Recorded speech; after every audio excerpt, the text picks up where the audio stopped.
मैं doctor Anju Tinna, reader IASC Bikaner. मैं आज कक्षा 10 को रासायनिक अभिक्रियाओं के बारे में। बच्चों, आपने कभी अपनी मम्मी को दही जमाते हुए देखा है? मम्मी दूध लेती है, उसको हल्का सा गर्म करती है, ग्लास में डालती है और उसके पश्चात उसमें 1 चम्मच दही डाल देती है। 1 चम्मच दही डाल करके वो कुछ देर के लिए रख देती है। थोड़ी समय बाद ही हम क्या देखते हैं, वो दूध दही में परिवर्तित हो जाता है। बच्चों, यह दूध का दही में परिवर्तन होना रासायनिक परिवर्तन ही तो है। बच्चों, क्या आपने कभी चाय बनाई है? आप क्या करते हैं, एक भगोना लेते हैं, उसमें 1 कप पानी डालते हैं, पानी के बीच में हम पत्ती डालते हैं, चीनी डालते हैं, थोड़ा सा दूध डालते हैं और गैस पर उबालते हैं। यदि आपको स्वादानुसार चीज़ चाहिए तो उसमें थोड़ी सी इलायची भी डालते हैं। बच्चों, थोड़ी देर में चाय तैयार हो जाती है। क्या इस चाय का गुण पानी जैसा है, दूध जैसा है, पत्ती या चीनी जैसा है? नहीं, दूध, चीनी, चाय पत्ती में सबके गुणों को खो करके अपना एक नया गुण उत्पन्न हो गया है। तो बच्चों, यह रासायनिक परिवर्तन ही तो है। बच्चों, रासायनिक प्रक्रम या रासायनिक अभिक्रिया एक ऐसा प्रक्रम है जिसमें विभिन्न समूहों के पदार्थ मिल करके एक नया पदार्थ निर्मित करते हैं। उसका अपना एक नया गुण और रंग रूप होता है। इसके अतिरिक्त कुछ और अन्य घटनाओं को देखें, जैसे क्रिस्टलीकरण, वाष्पीकरण।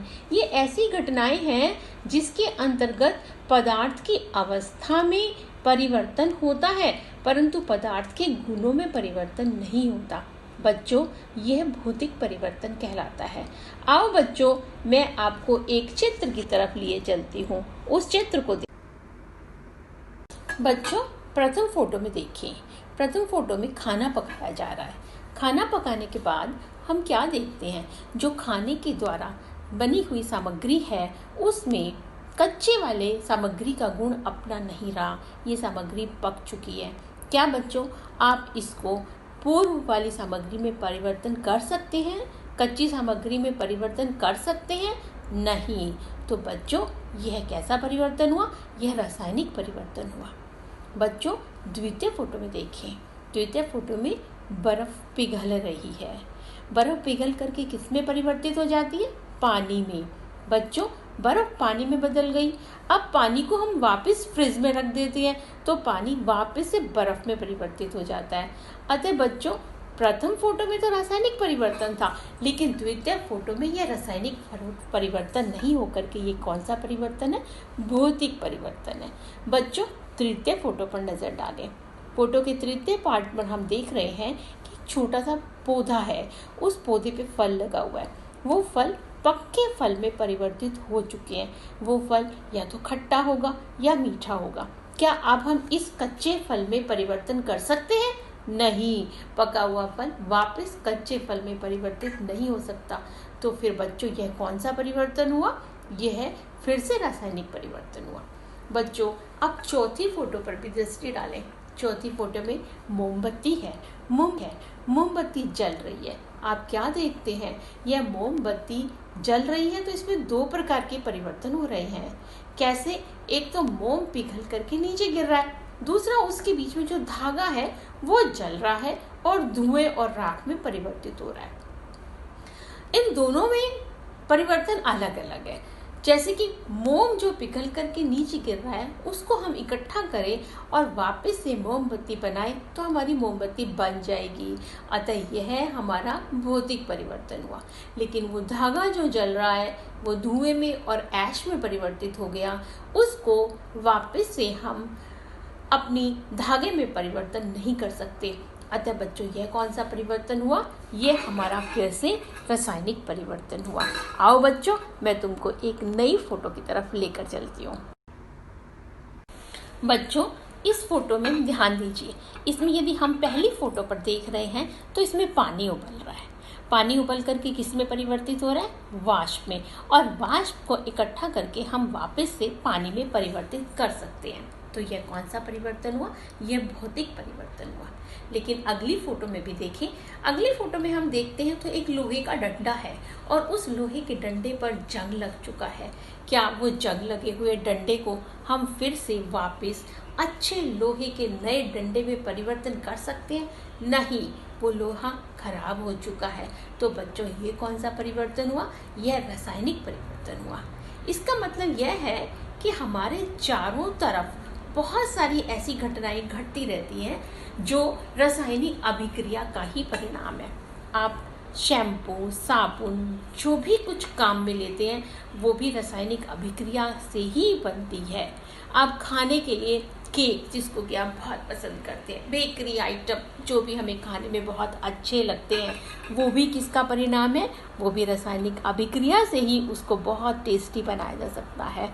बच्चों, अब हमें ये एहसास होने लगा है कि रासायनिक अभिक्रिया हमारे जीवन के लिए एक बहुत बड़ी आवश्यकता है, जैसे कि प्रकाश संश्लेषण, फलों का पकना, कागज का जलना, इन सभी प्रक्रियाओं में जो पदार्थ के संगठन के पश्चात रासायनिक प्रकृति में। बच्चों, रासायनिक अभिक्रिया में एक या एक से अधिक पदार्थ मिलते हैं और उत्पन्न होता है एक या एक से अधिक पदार्थ।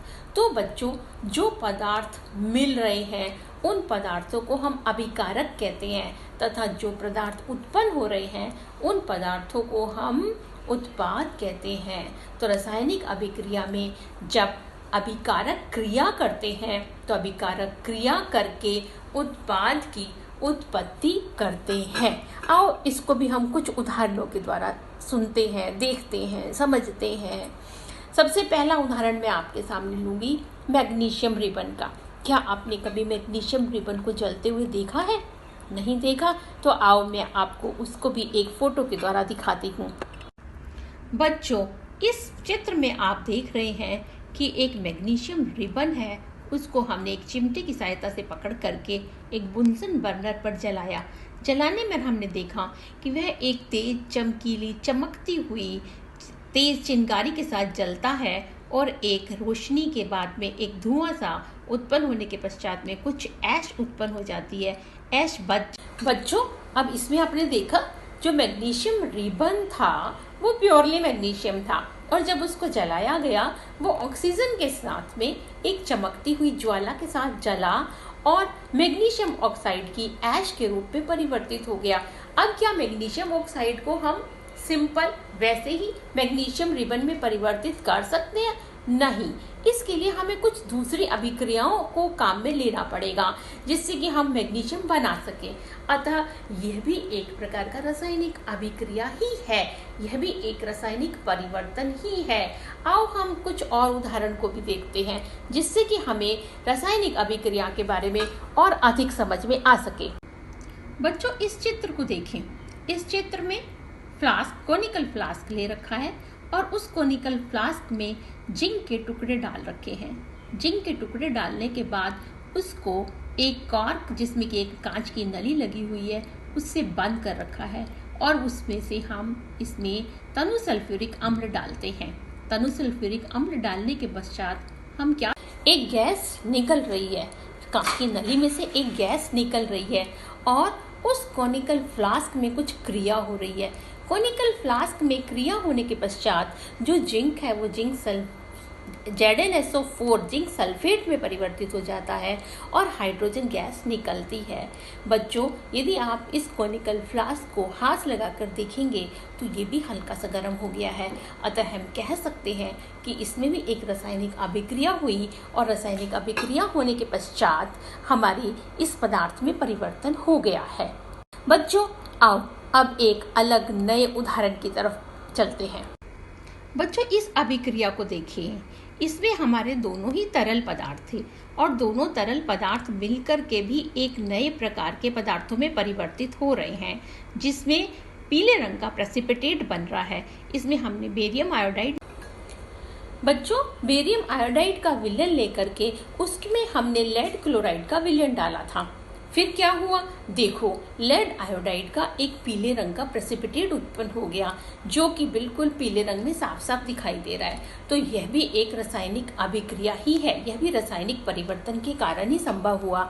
आओ बच्चों, एक और उदाहरण के द्वारा हम जानने की कोशिश करते हैं कि रासायनिक अभिक्रिया क्या अलग अलग इन रूपों में तरल का तरल से, गैस का गैस से, गैस का लिक्विड से, लिक्विड का सॉलिड से, क्या सभी में संभव है? हाँ बच्चों, यह अभिक्रिया सभी में संभव है।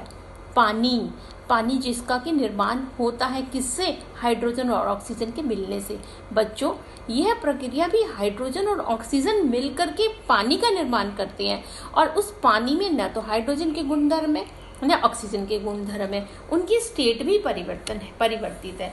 अतः हम कह सकते हैं कि रासायनिक परिवर्तन को रासायनिक अभिक्रिया भी कहते हैं।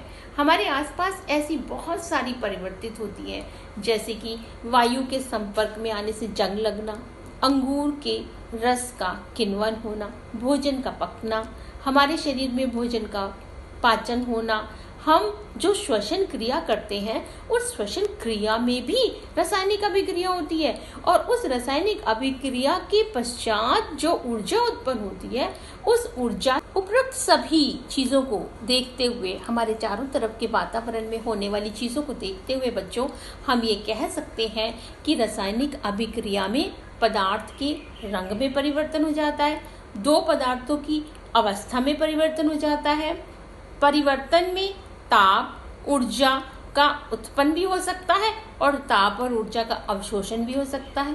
रासायनिक अभिक्रिया में गैस मुक्त होती है। रासायनिक अभिक्रिया में ध्वनि एवं प्रकाश की उत्पत्ति भी होती है। बच्चों, यह रासायनिक अभिक्रिया 5 प्रकार की होती है। हम अगले वीडियो में ये जानने का प्रयत्न करेंगे कि इन रासायनिक अभिक्रियाओं के 5 प्रकार कौन कौन से हैं। थैंक यू, धन्यवाद, जय हिंद।